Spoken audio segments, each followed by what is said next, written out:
L'oncle Julien, las d'une vie d'aventure et de mystère, retrouve les siens après 50 ans d'absence.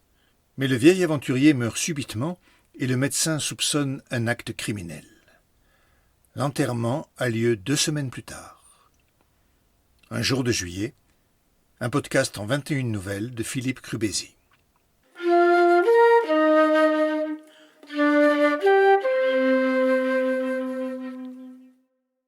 Aujourd'hui, Noir Juillet.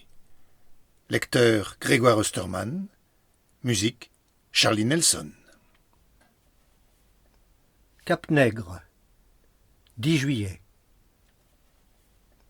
Il est 3 heures passées, la table est débarrassée maintenant. Les dernières tasses de café et les 2 saladiers ont été desservis par les enfants.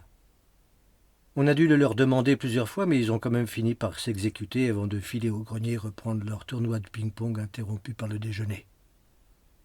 À midi, c'est-à-dire en réalité un peu avant 2 heures, le déjeuner est servi à la grande table en bois brut sur la terrasse du haut, ombragée et relativement fraîche les jours où l'air daigne circuler. Et les 2 grands pains parasols y sont si apaisants. Le repas du soir, rarement prêt avant 9h30, est pris en bas, dans la calade, où on peut jouir rituellement de la vue sur Mare Nostrum. Et c'est comme ça que l'arrière-grand-père a baptisé la maison, scintillante, sous la lune, avec les enfants qui tentent de compter des diamants mobiles sur l'eau profonde. Tout le monde est heureux de profiter de ces quelques jours à l'écart de la vie ordinaire. La maison est là pour ça, vieille sentinelle fidèle qui surplombe la mer. La maison accueille, protège, rassemble sans discriminer toute la Smala, comme disait l'arrière-grand-père. Je fais construire là-bas une maison pour la Smala. L'arrière-grand-père est mort depuis longtemps, mais l'histoire continue. Et dans la cuisine, au-dessus du réfrigérateur, un beau portrait de lui au fusain sourit toujours à la Smala, sans cesse renouvelée. N'étaient les moustiques l'espoir d'une vie apaisée et harmonieuse, généreuse, renaît régulièrement avec le soir, quand il recommence à faire doux, au gré des éclats de rire et des grands plats de spaghettis à la bolognaise. Il est 3 heures largement passées et le docteur Laurent est encore avec Jérôme dans la chambre de l'oncle. Ne restent sur la grande table que des souvenirs de miettes de pain et de fromage, quelques taches sombres de vin renversé. Les guêpes passent d'un vestige à l'autre et personne n'a l'idée de les chasser. Les enfants échappés, personne n'ira chercher une éponge pour nettoyer la table. La cuisine est trop loin, les ventres trop lourds et, passé la grande ombre des pins parasols, le soleil cruel interdit toute tentative de mouvement. Joël et Valérie ont laissé courir un délai de politesse raisonnable et soutenable pour eux, puis se sont excusés avant de s'éclipser, main dans la main. Un peu plus tard, tout le monde s'est regardé d'un air entendu. Quand même pas maintenant. Même s'ils ne connaissaient Julien, l'oncle revenu de nulle part que depuis 10 jours, un peu de décence, merde. Au moins qu'il ferme la fenêtre. Mais leur désapprobation est restée silencieuse.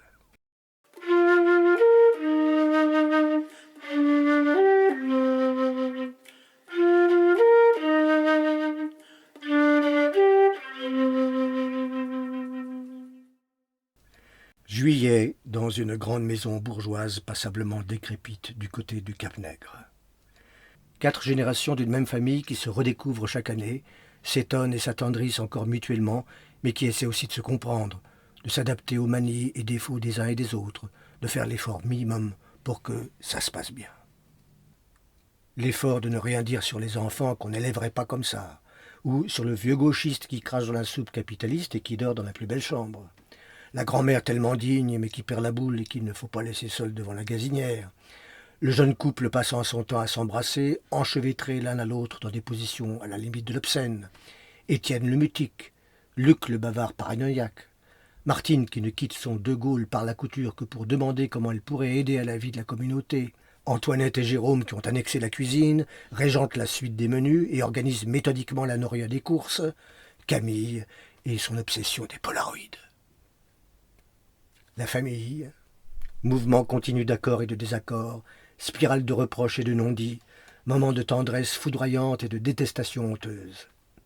On ne sait pas où on va, mais on sait d'où on vient. C'est ça qui importe durant ces 15 jours. On est ému de reconnaître dans la silhouette du gamin celle du grand-père mort il y a déjà 10 ans et qu'il n'a jamais connu. On s'amuse toujours de la pédagogie humaniste des cousines Antoinette et Martine. On s'étonne encore de la gémellité des triplés. Pendant quelques jours, ils essaient de ne plus penser qu'à eux-mêmes. Ils se recentrent autour de la famille, la Smala, qui chaque année se transforme pour se reproduire, quasi à l'identique. Mort subite ou attendue, naissance, mariage ou divorce, chaque nouvelle secousse est un nouvel élan, un nouveau lancer de dés et le jeu continue selon les mêmes règles. Ils s'aiment et sont persuadés que cet amour les rend plus forts. Continuellement, la mer brûlante les rappelle à la modestie. Devant le soleil qui se couche, devant cet invraisemblable disque rouge qui chaque soir renouvelle le miracle du temps, ils savent qu'ils ne sont rien sinon une petite, une infime pincée d'humains qui vont bientôt passer, les uns après les autres, alors que la mer indifférente continuera à battre son écume au hasard des rochers qui affleurent au bas des falaises. Le soleil se couche, le soleil se lève. Cette année, c'est l'oncle, oncle Julien, comme il est convenu de l'appeler, qui est venu ajouter sa chaise autour de la table. Dans la famille Dupuis-Rosavin, il n'y a que les vieux qui le connaissent. Les plus jeunes en ont entendu parler comme de l'aventurier, celui qui court le monde depuis ses 20 ans à la manière des anciens bourlingueurs romanciers, les Kessel, les Hemingway. Il paraîtrait qu'il a été hippie, musicien, marin, journaliste, globe-trotteur pour émissions télévisées. On dit qu'il a fait de la prison en Asie, on ne sait pas bien où ni pourquoi, trafic d'art, peut-être proxénétisme, et Martine, qui ne l'aime pas, le traite de Rimbaud de TF1. En mai dernier, Julien a appelé Jérôme pour la première fois depuis bien longtemps. Il terminait une mission au Congo dans quelques semaines et ensuite, fatigué d'être ailleurs, loin des siens, il voulait rentrer en France, retrouver son frère, sa mère, ses cousins, connaître ses neveux. Julien parlait d'une voix hésitante, fatiguée. Pendant leur conversation, Jérôme, les yeux levés vers le ciel pour mieux se concentrer sur les paroles de son frère, pensait au vieil éléphant qui cherche son cimetière.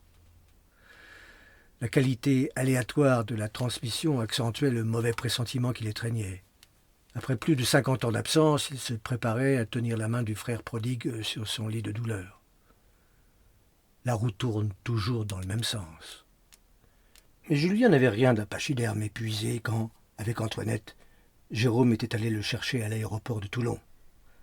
Bronzé, le cheveu blanc mais dru, corps sec et abdominaux apparents sous le t-shirt bien ajusté, 501 blanc, belle montre au poignet, grand sac de cuir frappé des 2 fameuses lettres monogramme de luxe, quelque chose entre Alain Delon et Burt Lancaster, vieilli et toujours flamboyant.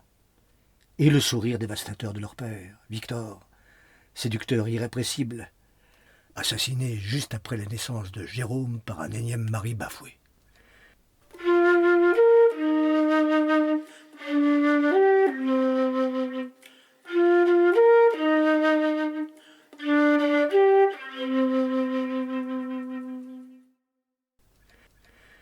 Julien s'est proposé pour servir la salade de fruits.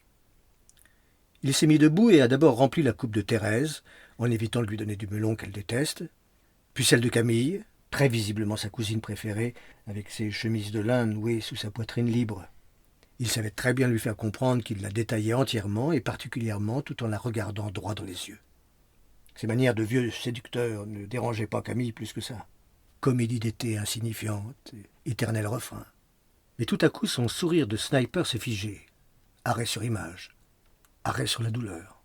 Il s'est accroché des 2 mains au profil de la table et a penché la tête sur son thorax, poumon creusé, souffle coupé. Au prix d'un effort violent, cambrant soudainement la tête en arrière, il réussit pourtant à reprendre sa respiration, avalant l'air tiède dans un cri désespéré. Les petits le regardaient, bouche bée. Il n'allait pas tarder à pleurer. La main de Valérie s'est crispée sur la cuisse de Joël qu'elle caressait distraitement depuis le début du repas. Seuls les cigales et Thérèse, occupée à séparer les fraises des framboises dans sa coupe de grès, semblaient ignorer le drame qui se nouait sur la terrasse. Jérôme s'est levé d'un bond, renversant sa chaise, et a pris Julien dans ses bras pour l'empêcher de tomber. Les 2 frères sont restés collés l'un contre l'autre, embrassés et tétanisés, de longues secondes sans rien dire, puis Julien a murmuré « Emmène-moi dans ma chambre, s'il te plaît, ça va passer. » Je ne sais pas. Ses lèvres n'étaient qu'un trait. La sueur dévorait ses joues mal rasées, et tout d'un coup il accusait son âge de vieil homme. Toute l'attablée a regardé partir les deux frères, marchant d'un même pas hésitant vers la maison. Sur le t-shirt de Jérôme traînait un filet de bave rouge. Camille n'osa pas prendre de photos de la double silhouette malade. Avant qu'il franchisse la porte-fenêtre, Antoinette cria à son mari « J'appelle le docteur Laurent ». Jérôme lui répondit d'un signe de tête affirmatif et resserra encore sa prise autour de la taille de Julien. De grosses larmes baignaient la frimousse du petit Sébastien. Un gros chagrin silencieux, la terreur d'un pressentiment qu'il ne pouvait nommer. Étienne le saisit sous les aisselles, le fit passer sur ses genoux, puis embrassa tendrement ses cheveux blonds tout en essuyant ses larmes avec le dos du pouce. L'ange innocent se pelotonna contre la poitrine de son grand cousin.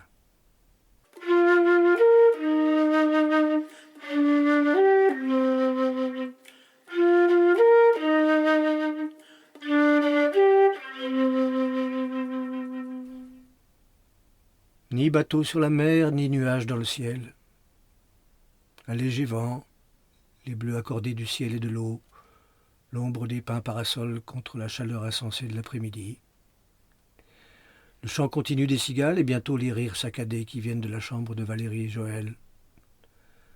Deux guêpes se disputent une croûte de fromage, un lézard disparaît dans une fissure du mur brûlant. Sébastien renifle doucement, il a taché la chemise d'Étienne avec sa morve. Ils ont tous trop mangé, trop bu de rosé. Il prendra encore bien un café. Les pantalons des hommes leur collent à l'entrejambe. Les espadrilles gisent sous les chaises. À la fin du Van Gogh de Piala, Vincent vient de mourir. La caméra s'éloigne de la ferme et c'est le cri de douleur d'une paysanne qui s'est fait mal aux pieds quelques mètres plus loin, hors champ, qui clôt le film. Il est presque 4 heures. Jérôme redescend avec le docteur Laurent. Le docteur tient à la main un grand verre d'eau glacée et boit en s'approchant de la table où l'attend la smala. Jérôme le précède de quelques pas. « Asseyez-vous, docteur. » Camille se lève et lui offre sa chaise. Elle demande « Alors ?» C'est Jérôme qui répond. « Oncle Julien est mort. » Antoinette joint ses mains sur sa bouche et étouffe un cri. Camille continue. « Mais qu'est-ce qui s'est passé? D'un coup, comme ça? Il était malade ?» Jérôme l'interrompt. « Le docteur Laurent va vous expliquer. »« Dites, docteur, la gendarmerie ne va pas tarder. » Antoinette d'une voix blanche. « La gendarmerie ?» Alors le bon docteur Laurent prend la parole et sans regarder personne, il explique. « J'ai appelé la gendarmerie parce qu'en examinant votre oncle, M. Rosavin, j'ai acquis la certitude qu'il avait été assassiné. Empoisonné.